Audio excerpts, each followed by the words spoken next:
the Fleet Mag Artist Spotlight with your host, MzMinah and Megastar. Today's special guest, recording artist, Beth.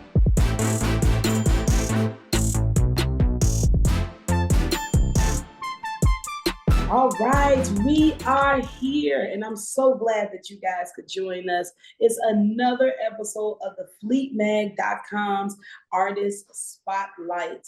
I am truly blessed to be here. Thank you guys for joining us. Make sure you follow me, your favorite host, MzMinah BrownDivah, on all social media. It's your boy Megastar, CEO of Loud Money Music Group, also celebrity reporter for the Fleet magazine, as well as Fleet radio station owner. I'm very happy to be here, to be a part of this great historic moment. This evening we have Beth, who is a versatile singer, songwriter, producer, and actress hailing from Detroit, and I'm excited. We have a true blessing and honor to be speaking with none other than Miss Beth. Yes, tell them B-E-T-H. Miss Beth. The big one, not the little one. Not the little one. Put it in all caps, right? Put it in all caps, Yes. right. Tell everyone your name and your social media just first off so they'll know where to follow you. You can find me on Instagram at Beth Always Sings. That's BETHALWAYSSINGS. That's also my YouTube channel. And that's also my website, which is bethalwayssings.com. Yes, I love it. Now, with that name like that, it's like Beth Always Sings. Who coined you and gave you this name? Or did you kind of it just stuck with you? Or where did it come from? That's what I need to know. That name actually was given to me by Aminah Baker. Wow. So, legendary Aminah Baker. And I remember where she named me that. We were in Texas. We were doing a show many moons ago. And I was coming up with like doing an email or something like that, trying to coin a name for something. And she was like, well, I know what to call you. Beth Always Sings, because you always singing. And I was like, you know what? I like that. And it stuck. Mm-hmm. So it's been Beth Always Sings, and that came from none other than the songstress herself. And that's just a little piece of something I can take with me from the years that I spent with her, learning and singing and traveling the world with her. So I like the name. It's stuck, and most people, I'll see people out and they're like, hey, Beth Always Sings. So yeah. Wow. Well, I got a question. How does that feel? I mean, to be, to get that name from legendary Aminah Baker and it just sticks. First of all, I really loved working with her. So the fact that she thought enough of me, and we're joking around and talking, and she came up with that name, and it just kind of stuck. Like, I love it. It stuck. And that's just like a piece of Anita that I always have with me. And, I kept the name, and she would always call me that. So that's, yeah, it was great working with her. That's awesome. That's awesome. Your bio is just so impressive, and you have done, so many things. Thank you. You're acting, you're doing television, you're doing music. What is your creative process like, in your day? I'm gonna be honest with you. You wake up and you say, oh, please, Jesus, let somebody call me. Is there, and I want to be able to share my work and share my gifts. And so that's it. I get up and I pray. Like, I pray somebody needs what I have to offer. Absolutely. There's not anything that I particularly do every day in terms of, for lack of a better word, ritualistic that I do. But I tend to get up in the morning and go to the gym. I'm in the gym about 6 days a week. I love the gym. And I find that as we mature, we need the gym more. It keeps us healthy. It keeps us strong. It keeps us flexible. And those things, and we live in a cold weather climate. So we need those things to keep us fluid so that we can do and work at our best ability. So, I normally just kind of get up and I say prayers, and I go to the gym, and a lot of times I'm on the road, and then, it turns into a work day. Right. Or I'm around the house. I'm also a wife, and I have a home. So I'm washing clothes and cooking. So it's that type of thing. One of my favorite places to be is to be studio. One of my favorite things to do is to rehearse. I have a show Friday upcoming, and I just actually got home from rehearsing, you know, just running my show. I have a facility that I'm blessed and grateful to work in. The studio that I work with Marcus Divine, there's a room that's next door that's actually a stage setup, and there's lights, and I can use my in-ear pack and do my moves and everything. And so I normally go there and I run my show periodically if there's not a lot going on, but right before there's a show, I'm in there almost every day running the show, making sure that vocally I'm on point first.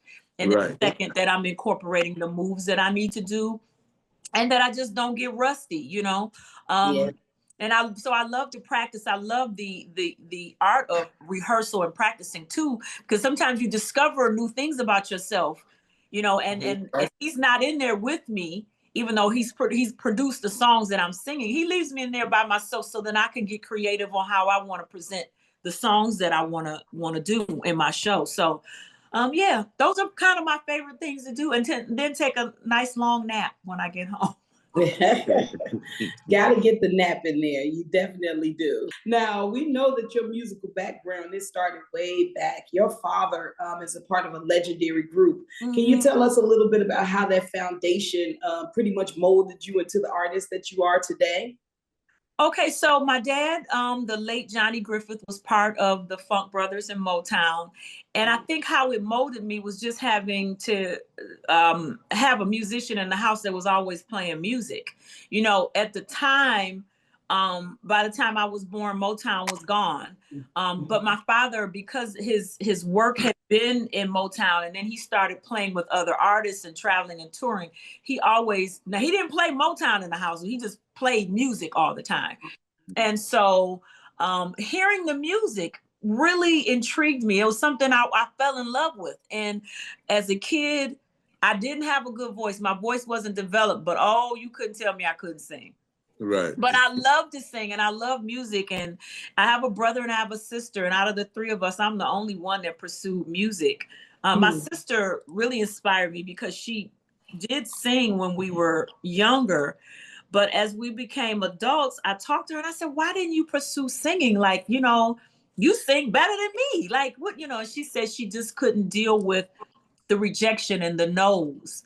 Get in the business, and you all know you get a bunch of no's, but when you get a good yes, you forget about those other no's, right? Yes. You have to have some thick skin to be in this business. You have to really have a support system and a drive and to believe in yourself. So I think watching my father play music or hearing him play music, he would get up every day and play the chromatic scale on the piano, and he would just play for hours. And I think his discipline was instilled in me, and that's why I can rehearse for hours. I can be on the road. I can do what needs to be done to do this. I love it. I absolutely love what I do. This is what I dreamed about as a kid. So like, I love it. Absolutely. Nice. Now, some of these tours that I read that you've been on, I can't even imagine you topping that. But what are some of your dream aspirations of some of the stages that you would like to grace, or even some artists that you would even like to have on the same presence as you? Well, two of the biggest things that I want to do is have my song be the lead song of a movie soundtrack. Yes. And I want to headline my own tour. And so those are some things that I want to do in the future. I have been really blessed that even though I'm an independent artist and everybody doesn't know who I am, I have already graced some incredible stages all over this world and this United States. You know, more of the international stages I've been on, they've been for me doing background. And that's been great. That's been fine. But I think what I'm most proud of is when I'm opening the shows, and for me to be a new artist and the stages that I've been able to perform my original music and open for these artists has been great for me. I think one of the biggest things that I've done last year. I opened for Kim at the Palms in Las Wow. Vegas. Yeah. So, you know, I've done Vegas, I've done San Diego, I've done LA, I've done Chicago. I mean, I've been all over the country. In fact, all of 2024, the majority of 2024, I opened for Kim. Okay. And it was a lot because I would go out there, do my 15-minute set, and then I would run in the back, change my clothes, and then go out there and support him and his show for an hour. It just, you know, it just built me. It grew me. It gave me a new batch of fans, which I appreciate and am grateful for. It gave me new experience on how to go out there cold. No one knows who you are. And you come out there and they like, who is this? Yeah. But by the time I get off the stage, they're like, that's my girl. And then I go look at my social media and I got 100, 200 new organic fans.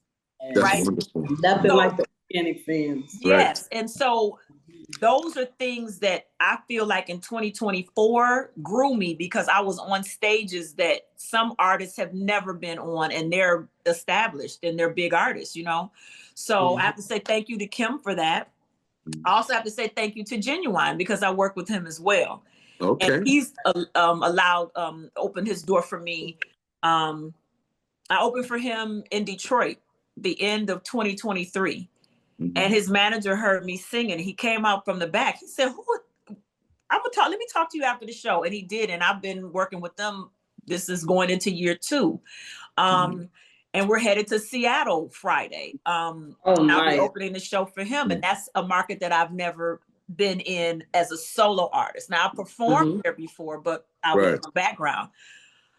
So those are some of the, you know, so the biggest things, I guess, is the movie soundtrack and to headline my own tour and to just, I guess, continue hitting these stages, but hitting the stages as Beth, you know, and not as, and it's okay. I don't want nobody to think that I don't appreciate being a background singer, but part of being a person and an artist is always evolving and growing into the best that you can be. And I think my next phase is to not do background, but it would be to be, you know, to support or to promote just me. Yeah, and I want to ask, you know, you've shared the stage with some incredible people, some incredible artists. Yes. You know, how was that? You know, those experiences sharing the stage with a Dionne Warwick, a Melba Moore, a Boyz II Men. How were those experiences? So you listen to these people on the radio, you see them on television, and then they walk out. And I had the opportunity to work with these people under working with Ray Chew. And Ray Chew is an amazing music director. Legendary. Oh, wow. Legendary. The Apollo themes. Yes. And so I met Ray because he was a music director for Anita Baker at one time. And so he was able to get to know me and see my work ethic. And Ray called me to do season 22 of Dancing with the Stars. And then after we did that, then he called me to do some other work, which allowed me to meet Dionne Warwick and work with her and meet Melba Moore and work with, and let's see, BB Winans was on that show and Boyz II Men. So you're standing there and you're seeing all these amazing artists that have influenced you in music. They've influenced R&B music. They've influenced Black music, and you're standing there, and I'm just like, pinch me, like, yeah. It's just been great. It's been great. So shout out to Ray Chew, and I thank him for, you know, giving me those opportunities. Awesome. Now, you know, doing your thing as an independent artist, what is like some of the best advice that you've been given? This is advice that I've been given, and I also pass it on to people. If they ask me to give advice, your attitude determines your altitude. That's about the best thing I can tell you. You can be the best singer ever, and if your attitude is bad, eventually you're going to erase yourself. How about that? You know what I'm saying? So I've been in situations where I've seen people who are easy to work with and they're still good, but they're easy to work with, and they have a good attitude, and they have a good outlook on life and situations, and can pivot and deal with change. Those are the people that make it far. Yes, that's a fact. Now, forget all of the stages and background singing you've been doing. When it comes to you, Miss Beth, you have stepped out on the line to do a lot of things, even being a contestant on The Voice. How has it been just stepping out away, kind of like what they would say, from the shadows, to taking that big leap of faith to say, no, I need to be out there, out in the open. I'm going to go on these shows. I'm going to break records and bring my album. How does that feel for you with transitioning over into that aspiring rising star? You're nervous the whole time. Your armpits are itching, sweating. You trying to figure out, am I doing the right thing? Am I really doing what I think I'm supposed? Like, it's all of that. And then when you get there, you took a chance on yourself. You're like, oh yeah, I'm supposed to be here. I'm supposed to be here. So doing The Voice was one of those things where I had already put my first album out, and independent artist, no budget. So I'm like, okay, we got to do something different. So they had called, and I was like, no, I'm not going to do that. Because at first I said, I'm never going to do one of those TV shows. But they called a second time. And then when they called the second time, I'm like, okay, I ain't sold no more records. So I need to go to do this show. You like, just maybe, huh? Just, So I'm glad I did it. It was life-changing. It grew my confidence. It gave me an experience of being in Hollywood and dealing with that fast pace and and moving. I had already been on the road and stuff, so I was used to that. It was just being on the show and being in television was a whole different animal. So I'm glad I did it. I took a chance on myself, and I'm glad I did. I'm so glad I did. That's wonderful. And we see that you are a member of SAG. And you have an impressive acting career. Like, which hat do you rather wear? Is it the acting or is the singing? Whoever calls. Whichever one the check gonna clear, okay. Okay, but I love them both. I love them both. I think the singing does something. It taps into something in me, and then the acting taps into something, and I get equally satisfied when I am in a creative space. So, but I mean, I've been doing more singing. I think we've been pushing that more. My manager, he's been texting me, you need to send me some headshots. You need to do a monologue. And I'm like, okay. And I haven't sent it because I guess I'm just in that music lane. Music lane. But I love them both. Okay, and I want to ask now, being an independent artist, okay, I know you have overcame a lot, blessed and fortunate to come from a very, very successful musical background, but I want to ask you a question based on your experiences and what you've seen. Why do you think most independent artists give up before they blow up? Because this is not easy. You can be in situations where people blow your head up and tell you how great you are, and tell you they're going to help you. And you don't have nothing else but waiting on them to help you, and they'll let you down. You can be invited into a room and asked to have a seat. And this is metaphorically, but you can be invited into a room and asked to have a seat. And as soon as you sit down and say, "Ooh, this is nice," somebody says, "Excuse me, we didn't mean for you," and they'll escort you out. So what I'm saying is there are ups and downs, and the highs are really high and the lows are really low. And I think for independent artists, most of us, our biggest issue is that we don't have the financial budget. That's right. So that can be very discouraging, and that adds to somebody telling you they're going to help you and then they don't. So you have to really be mentally strong. There are times when you feel like you've been totally let down. You feel like you've been lied to and bamboozled and hoodwinked and all of that, and that's going to happen in this business, right? I'm dating myself in those words, but you feel like, you don't have anywhere to turn. And then the push is always a push to do better or to do more or to recreate yourself. And some people just ain't built for it. They can't handle it. Yes, that's true. Now that leads me to my next two questions. One, you spoke a little bit about the budgets and things. With artists, it does become hard. What have you seen has been your best strategies on doing marketing and promotions and making sure that you're getting your music out to the masses while still taking care of a home and children, a family? You know, like you say, you're married, you're home. How would you say that you've been able to balance that? Planning and scheduling and budgeting. You know, if there's a project that you want to do, you need to give yourself ample time to schedule it. If you have a partner or spouse, discuss it with them. If y'all gotta sell dinners and dance to get the money, whatever you gotta do, but plan it out. Like, I'm only gonna dance on Tuesdays and we selling dinners on Thursdays. Like, just figure out how y'all gonna do it and plan it and work it out and have a calendar. And if you have to work a job to fund your career, do that. How do you feel social media kind of has a lot to do with the successes of artists nowadays? Do you think that social media is kind of a downfall because of the negativity and the pressures of trying to keep up with the Joneses or with society? Or do you feel like it's a really good platform for us to be able to get more exposure to those people that we can't actually put our hands on? Mm-hmm. Or both? Because I come from music in the 90s, mm-hmm. I miss it back then when you just had MTV, when somebody broke a new record, you had 106 in Park.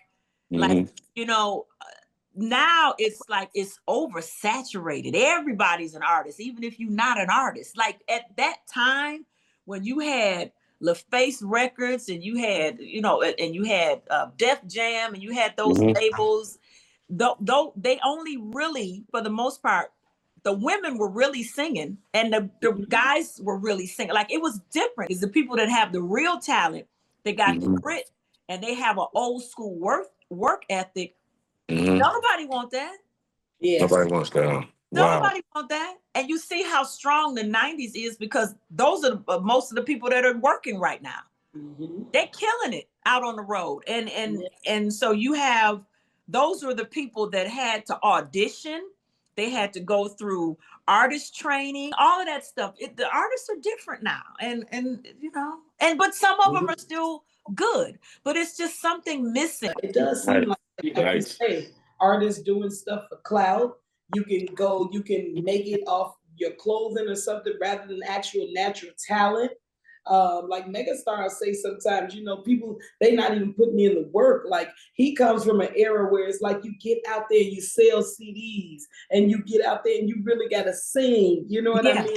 Mm-hmm. People out there. So mm-hmm. it's almost like they being spoon fed now. Absolutely. They are. Yeah, they are. And so, you know, you would have people to stand outside a record label mm-hmm. building, and they waiting on Jermaine Dupri to come out so they can sing. That's right. Singing for real. And then they have proper training. And so now you just push a button and somebody's singing to you. Mm-hmm. There's no real work. And then you also tend to see a lot of the artists that are coming up like that mm-hmm. don't last. Some of them last. And there's some, like I said, that have the old school work ethic and they did studying to see what it really takes to have longevity. And then you have those that are social media stars and they have no idea. Yes. They weren't even planning on being famous and now they don't know what to do with it, right? That's right. They just went viral. They just went viral, you know. Now, let's talk a little bit about the music. Okay. So the single, yes. Ooh. You like that? I love it. I love it. And I've been listening to it all week. And I really, really love the words, you know, just how you put into it and just watching you, you know, just going through everything. Can you take us down that journey of what that song meant to you and how you came up with it? Everything. I want to just know all about the journey of it. Yeah, so that song really was organically made. I was in the studio and I was working on something else. And my husband happened to call. So I told Marcus, I said, let me hold on for a second. My husband's calling. Let me see what's good. Because he knew I was in the studio. So for him to call, I'm like, okay, he's looking for me for something. Yeah. And so I'm talking to him and Marcus turns around on the keyboard and starts playing these notes just doodling something. And I told Lewis, who's my husband, I said, hold on a second. And I said, Marcus, what are you playing? He goes, I don't know. I'm just playing something on the keyboard. I said, whatever that is, keep it, because I like the way those notes flow, whatever that sequence is you're playing. And he recorded it. I finished talking to my husband on the phone. And then when I got the phone, I said, whatever that is, make that a song. And that's how it happened. And he was just doodling on the keyboards. It was nothing sat there and structured. But then after I told him that I liked the sequence that he was playing, then he went back and made it into a song. And so he told me to write to it. And so he says, take this home and write. I said, okay. So I get home and I didn't hear anything. I just kept hearing, ooh, ooh. And I went back to the studio the next day. I said, I feel really weird, but this is all I heard is some oohs. And he was like, I think we got something. And we started. We got something. It was just the weirdest thing how to song, because while I was listening to it, I think I was in the kitchen cooking. I had my headphones on and I just kept humming, ooh, got me saying no. And it just didn't make any sense to me. And then I went back and told him, I said, this is what I got. You probably ain't gonna like it, but this is what I got. Now, which artist right now would love to collaborate with right now? Who would you like to work with? Who would Miss Beth like to work with right now? I like Money Long. You like Money Long? Okay. Yeah. I like Money Long. What I really like about her is the past couple award shows that I've seen her on. She's been bringing back glamour and old Hollywood looks. Very classy, very ladylike. She's given us Diana Ross, Lady Sings the Blues, Mahogany. She's given us those looks with the big buns and the gowns, right? And we're getting so many artists that are coming out with their underwear on. And you want to see somebody be dressed. And so she's given looks. I'm big into looks because I feel with artists, the aesthetics is very important because people listen with their eyes. So I love the looks that Money Long's given. I like Ella Mai. Mm-hmm. So that's my classy side. Classy side. Okay, you got a ratchet side. So I've been kind of named Sophista Ratchet by one of my friends. Oh, Sister Ratchet. No, Sophista Ratchet. Like I'm sophisticated and ratchet. So okay, I like that. So I like that because I call myself, I say I'm classy, sassy, but a little bit of hood. I got a little hood, I got a little hood in there, but so I like that. Yes. So my ratchet side is I'm really loving Glorilla right now. Okay. Cardi. Megan Thee Stallion. I think those are it's one more and I can't think of her name. It'll come back to me, but those are the main ones I like. Those are my gym girls. That's who I listen to when I'm in.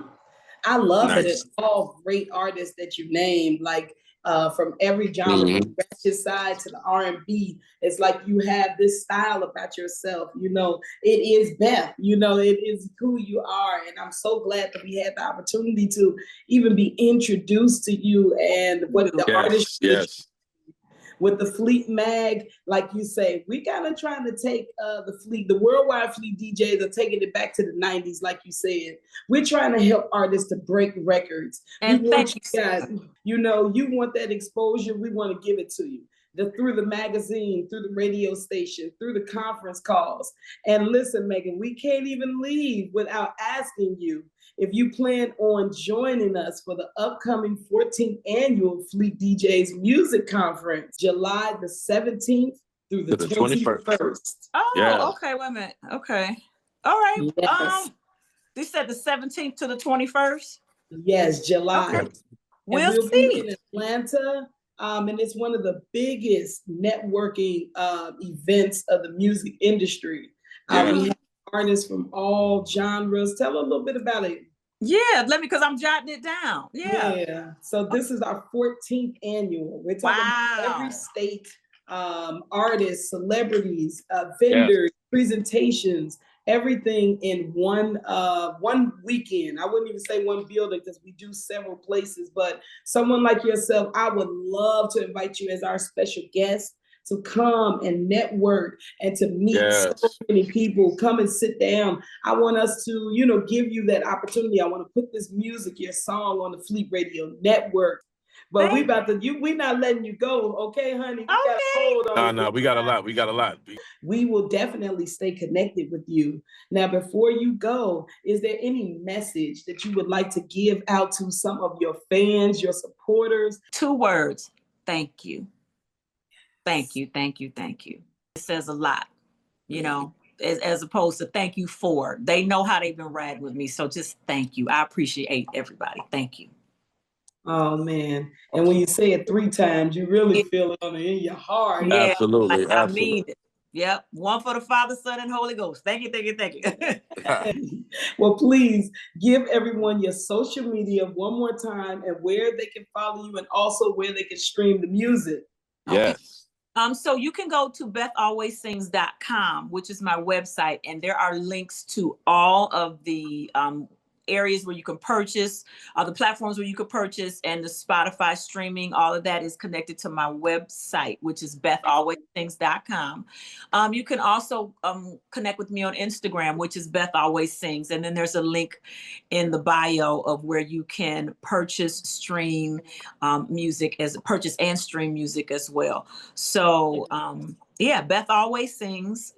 Go there, you'll find me. And I appreciate that so much that you're letting me give that out. Thank you. Well, you guys, this has been another amazing Celebrity Corner right here with the fleetmag.com. You make sure you go to the website. This article and interview will be available soon.